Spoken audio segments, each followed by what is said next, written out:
several case studies on Chinese malign influences in the continent on specific thematic areas. And the overall question was segmented around three interesting intersections. One is the interest is why does the CCP seek influence in Tanzania?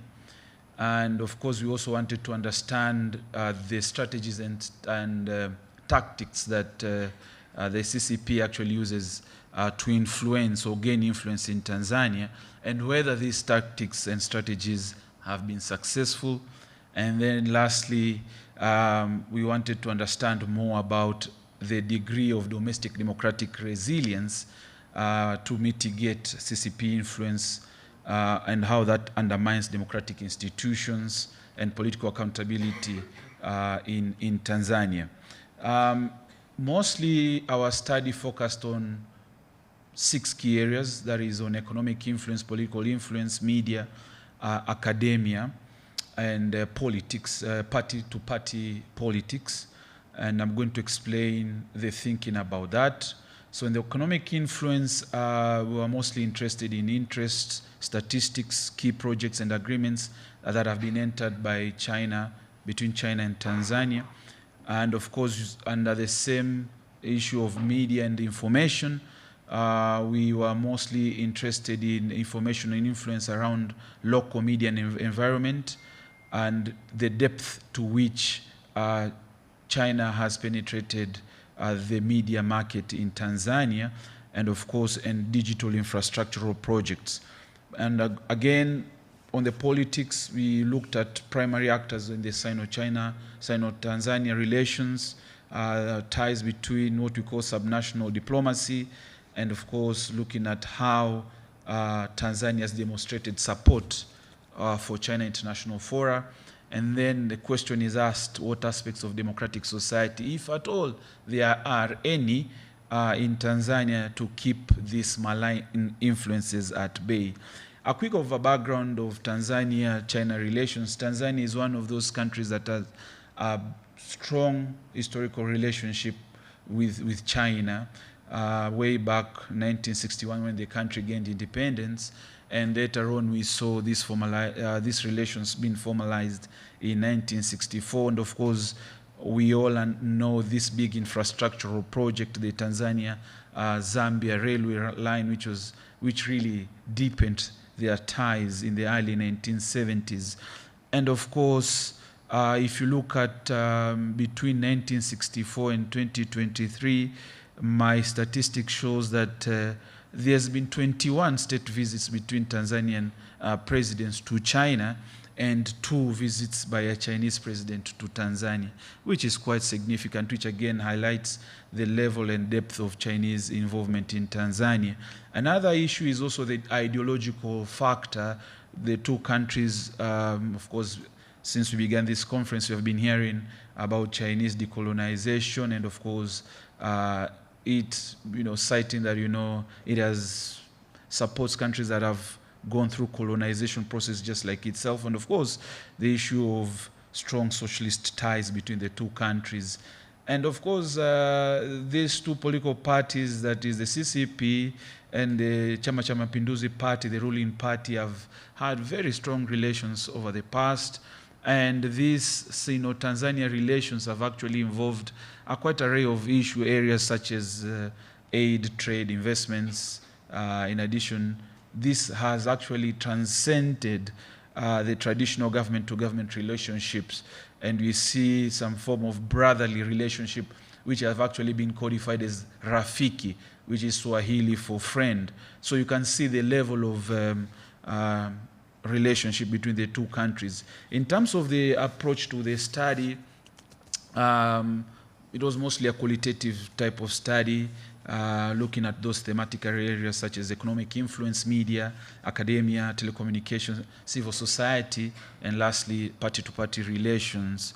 And of course, it relied on key informants around the areas of Sino-Tanzania relations, where I did key interviews with researchers, academia, civil society, independent activists, journalists, political parties, both opposition and the ruling party, and of course China-Africa experts.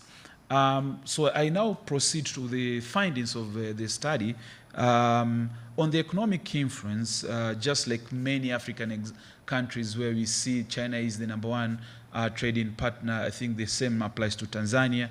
Over the past years, we have seen over 7 billion invested by China in over 700 plus projects in 2020, and the focus areas are in agriculture, infrastructure, natural resources. And we are seeing here one interesting finding is that Tanzania is steadily replacing its insufficient capacity to facilitate public good provisions like basic infrastructure with Chinese investment. I think this also applies to many, many African countries that we have seen. And this is actually reminiscent of the fact that Tanzania has become more dependent on China funding and investments since 2000, what scholars call the Chinese decade, where there was massive Chinese presence in the continent. This was also the dependency on funding drives the urge of Tanzania to borrow more money to invest because of Chinese attractive loans, which most of us know, no strings attached, borrowing, making it cheaper in an economic sense. So therefore, what is the net effect of this? The net effect we are seeing, there is trade imbalance, of course, skewed in the favor of China. And of course, if you look at various economic matrices and databases, you can see from Comtrade and many others that really highlight the depth of Chinese foreign direct investments in Africa, and of course in Tanzania is no exception. But now my study really wanted to look at the effect on democratic governance. So we are seeing that Chinese willingness to really invest into Tanzania has actually undermined standards of good governance and creates a situation of minimal incentives for transformation of the system of governance. And how is that so? It has been manifested in the lack of transparency in the negotiation of contracts, poor negotiations of deals. My colleague from Uganda there yesterday spoke about how Magufuli reneged most of these Chinese contracts and the deals. And of course, these deals also shrouded in a lot of corruption, if you can recall the paper on Uganda yesterday. And one of the challenging things is that the opposition parties, of course, just a bit of context, Tanzania is a highly centralized one-party state, if you may call it. So there is very little opposition and civil society to operate or to question governance issues and corrupt deals that are sealed by the member of the ruling party, that is CCM. And this is actually a quotation from a key informant. And you find that Tanzania, just like many African countries, the largest debt owners are Western countries together with surrogate multinational financial institutions who account for about 80%. From the study, it was not very overt on whether China uses threats in any manner to determine its influence in Tanzania, because that was one of the critical questions that my study really wanted to find. If you look at the media, which I think there's been a lot of focus in the past few presentations, Tanzania is no exception to this as well. Tanzania's local media capacity actually to cover and analyze news that are related to China is quite limited due to over-reliance on state media.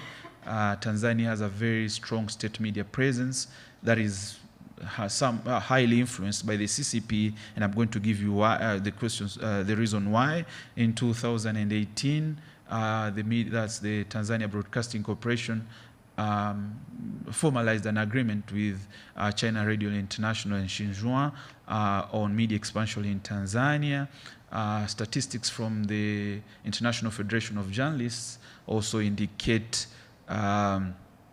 the extent to which there is penetration of Chinese media into the local context. And the same also applies to the Freedom House country reports, where we are seeing local state-run media has been really infiltrated by Chinese presence.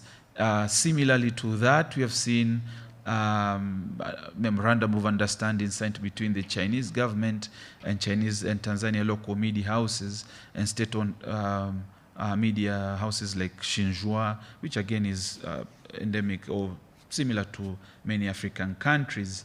On key finding number 3 on the academia, just like many African countries, institutions such as the Confucius Institute, which promote Chinese language, culture, and policy, are also so much entrenched.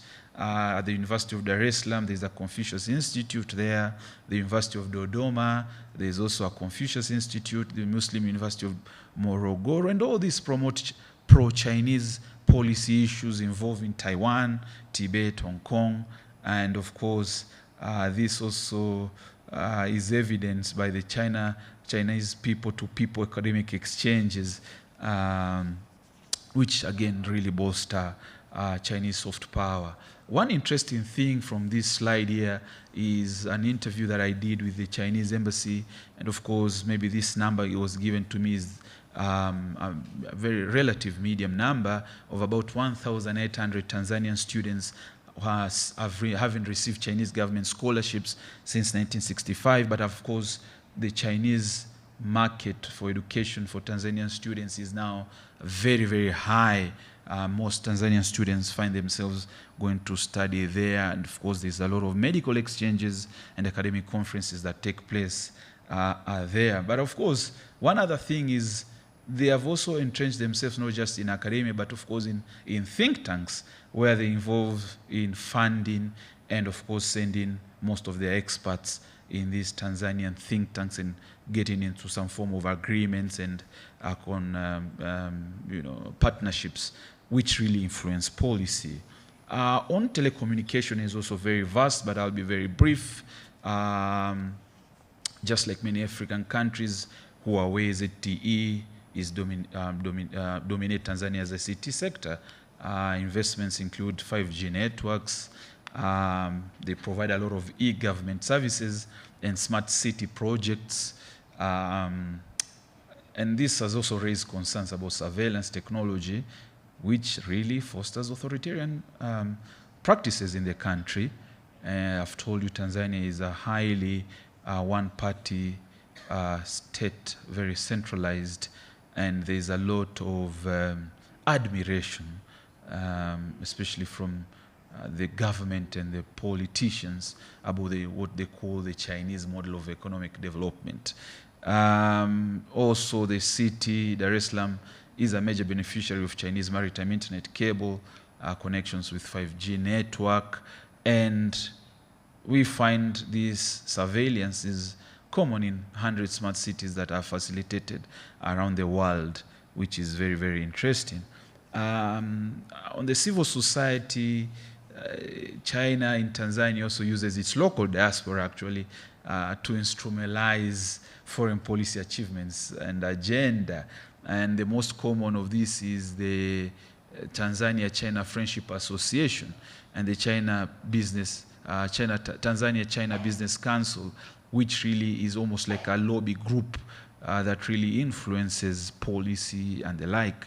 And the two groups are famously used to promote cultural investment ties between Dar es Salaam and Beijing to enhance cooperation. On the subnational diplomacy, there are also very strong ties, what we call sister city relationships between Chinese city-states, cities, and Tanzanian one, which really promote these localized friendships that are very local level. So you can see the extent to which they go. On the party-to-party, I've mentioned many studies have done this, including my own, on the extent between the relationship between the CCP and the Chama cha Mapinduzi party. Your guess is as good as mine, which really creates avenues for authoritarian tendencies in Tanzania. And there is a lot of exchange between political players or politicians, local administrators, civil societies who who take trainings to China on occasional basis, and this has a net effect, as my paper really tries to explain. But ultimately, there is some form of popularizing authoritarian governments. So we saw, and most of us must be aware, of this government school that was launched in Tanzania in 2022, the leadership school or academy built by the help with the Chinese Communist Party, over $40 million in funding to the Tanzanian school, which brings together liberation parties in this southern part of Africa, including ANC, ZANU-PF, Frelimo, SWAPO, most of these liberation parties where they meet there and they're trained. And I did a bit of interrogation into the syllabus, and the administrators of these institutions were not very much willing to open up about what they really teach. But if you see the thinking and the documents, they were really involving themselves in what we call a curriculum about Xi Jinping's political ideology and the style of leadership, which is highly admired in that part of the continent, what they call the Xi Jinping thought. And the school is now operational and occasionally brings these political parties to train their cadres there in Kibaha near Dar es Salaam. In terms of the response to Chinese influence, to a great extent, there's been, we know when the President Magufuli came into power in 2015, there was a sharp turn of political and economic relations between the two countries. Of course, ultimately, he died in office in 2021, but before then we saw he distanced Tanzania from these policies, including cancelling a port deal, the Bagamoyo port deal. But the new president, Samia Suluhu Hassan, seems to be rekindling these close ties between Tanzania and China, and there are a number of evidences. She was the first African head of state to actually been invited to the Chinese to meet President Xi Jinping after his new term in 2022, which consolidated Xi Jinping's stay in power. And then locally, there is very little pressure from the opposition. As I've told you, the political context in Tanzania is quite closed, little civil society pressure, and the media over Chinese influence in Tanzania. So this is part of a larger project that I've been doing, and I beg to stop there and take questions. Thank you very much.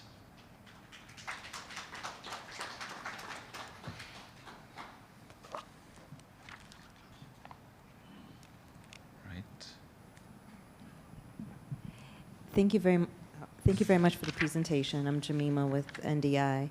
I had a question about the last bullet where you mentioned that there doesn't seem to be any uptake or concern from Tanzania press or civil society. Is there a reason why? Do you think there's lack of awareness of what the potential negative impacts could be, or do you think that most Tanzanian media and civil society are supportive of the close relations with China?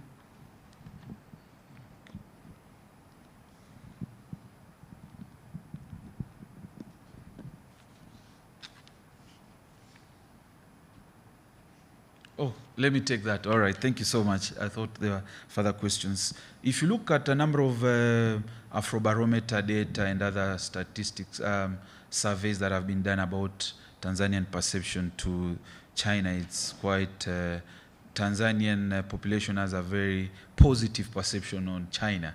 About 40% view China in a very positive light, and maybe it is this historical fact of close relations or the anti-West sentiment apparently about and all that, but there is a general positive light. And of course, with the Tanzanian political system, which if you look at the narratives around the political leadership, even from the minister for the economics minister, the minister for finance, there is this admiration of the model that it produces economic development and all that. So there is that. But again, on the lack of, I don't think it's also about lack of concern, but the level of awareness, or the what you call the media and how the media is attuned. There's a lot I didn't mention in the media influence of training of these journalists who are taken to China for training, and this really impacts how they report on certain views around Chinese involvement. But again, one of the recommendation will be the role played by civil society to put pressure, because civil society has also been playing a lot of role in human rights situations, but not necessarily on Chinese malign or authoritarian influences contracting and all that will be very much welcome. Yes, please. Yes, Prof. Okay. Thank you. I had my hand before. Oh, yes, please. I'll pass it on. My question, you mentioned that there's a lack of, little opposition from, pushback from opposition and civil society. I understand the civic space is a bit closed. It's a closed context, so civil society may struggle. The opposition, do you find that there are also, issues of elite capture, cooptation to sort of silence them, or is it because their constituents are in support of this, pro-China, narrative and presence in the country? And you also mentioned, large investments in infrastructure and in economy. I was wondering, is there any evidence to show that there is abuse of the information technology infrastructure to perpetrate human rights abuses or to, further suppress the space? And also, are there any issues in relation to labor that have come up that perhaps may stir some critical sentiment amongst the population? The last question? On the economy, is there any indication of labor issues arising as a result in your context? All right. Yes. So yes, thank you so much for that question on the elite capture. Prof, we had a discussion this morning with Professor Bob on the same. For the opposition parties, could they be used? Yes, they are used sometimes, maybe through as lobbyists in Parliament, so they can get some sort of handy, some money, or advances or something like that. But mostly it is through the ruling party MPs and politicians to influence policy and acquisitions and all that. But from the opposition, not quite. In fact, my data or interviews from a majority of the opposition members was that they would really want to push this, but they don't have that particular avenue to really to put or to condemn Chinese influence. On the question of large investments and the abuse, yes, I think it also applies to many African countries about the labor, how they abuse the labor, but it has also been very scant detailing. I know the media picks it up on a number of occasions, but most of the time they tend not to report it on the wider implications of Chinese abuse of local labor in the country. So this is also something that really needs to be looked up into. Mm-hmm. Yes, Prof. No, okay, so two quick questions. One is, your own views on what can be done to boost the capacity of civil society in Tanzania. And I say this because in a study that we undertook in 2021 in a couple of African countries, with respect to Tanzania, we found quite a few incidences of PRC's involvement in very negative ways. And some of those cases, just to mention three very quickly. One was Star Times and its failure to pay revenue to the Tanzania Communications Authority. That was one. Number two is that the Star Times had entered an agreement with TBC, Tanzania Broadcasting Corporation, to supply content to all the other, including commercial, private television station, but had actually not met that obligation. And for that reason, it was fined. I guess you know the story. Yeah. So you wonder why there's no campaign around that. I think you might remember, various Chinese entities' involvement in southern Tanzania, in particularly Lindi and Songo Songo, in the copper, iron, and offshore oil, offshore gas, as it were. There were massive protests that seems to have fizzled out. And lastly, a case in point will be, wildlife poaching, particularly ivory and other, endangered species kind of issues. So these are very critical issues that you see people campaigning against in neighboring countries. So what will be your recommendation? The second very quick one is, do you have any perspective on the view that Tanzania is emulating some of the PRC laws that has enjoyed national security over freedom of expression? There's been such allegations. Thank you. Well, thank you so much, Prof. I wish I could have also invited my colleague. There's Melo, Max, who is involved in that space. And yesterday we were having lunch and he mentioned to me most of this emulation by PRC, of Tanzania on PRC's tendencies, including laws, legislations, and the same, which I may not go very much into detail about, but there is that. But I've also mentioned to you the admiration that most of these state leaders and next generation leaders were either trained, schooled, and get exposure to these Chinese and really have an impact in this. And of course, the authoritarian tendencies, because this is an academic setting, we know there's that very strong admirations and emulation from the CCM party on and how it is modeled around the CCP.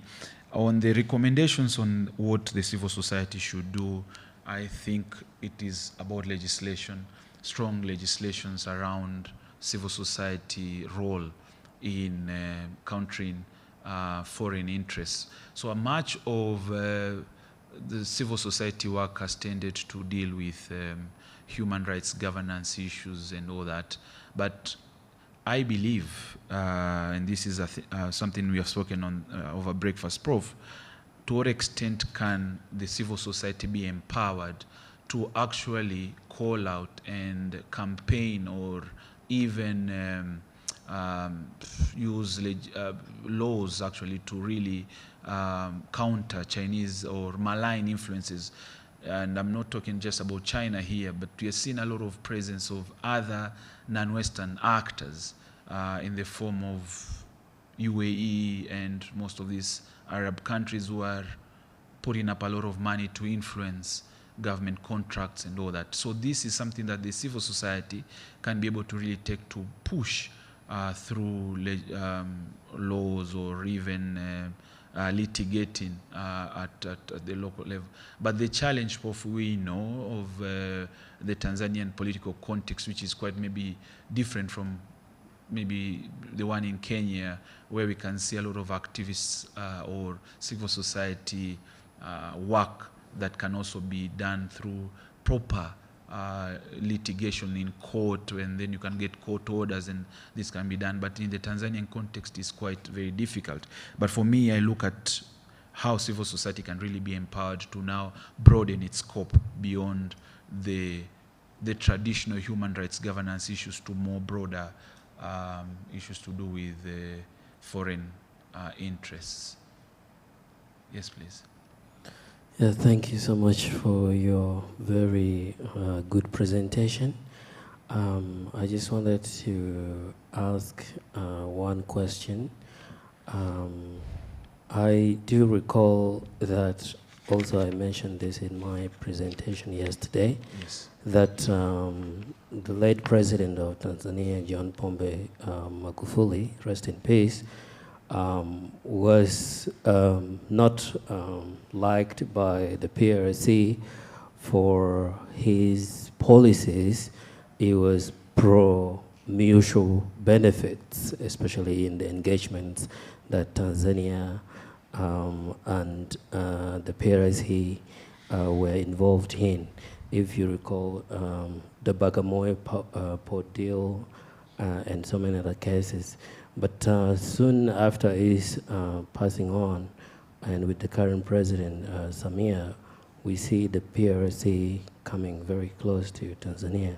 And actually, that school, that political school, the Mwalimu Nyerere Academy, in my opinion, is the PRC's first of a kind sort of political school on the continent.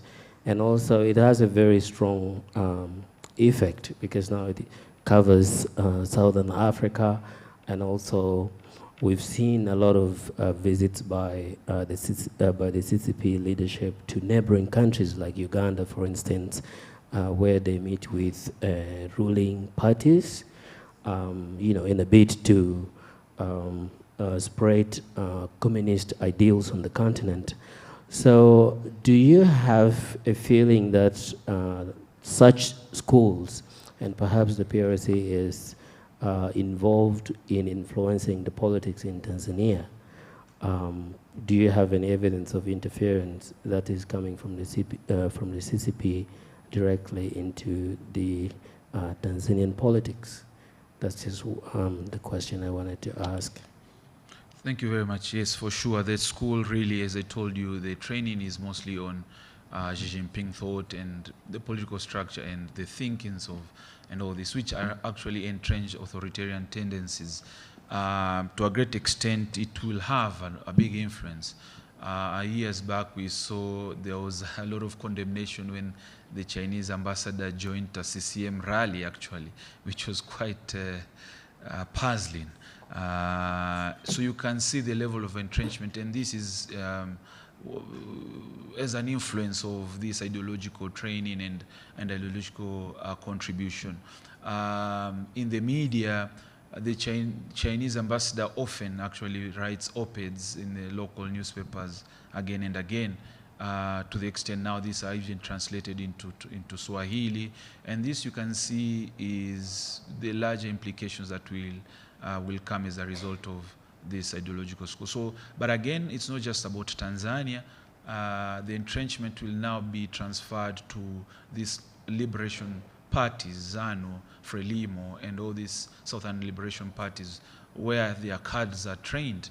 And whenever they have these big party conventions, you can see them inviting Chinese or CCP representation. So to a great extent, to answer your question, yes, they will have a big impact on the political situation, which will be mostly authoritarian in nature.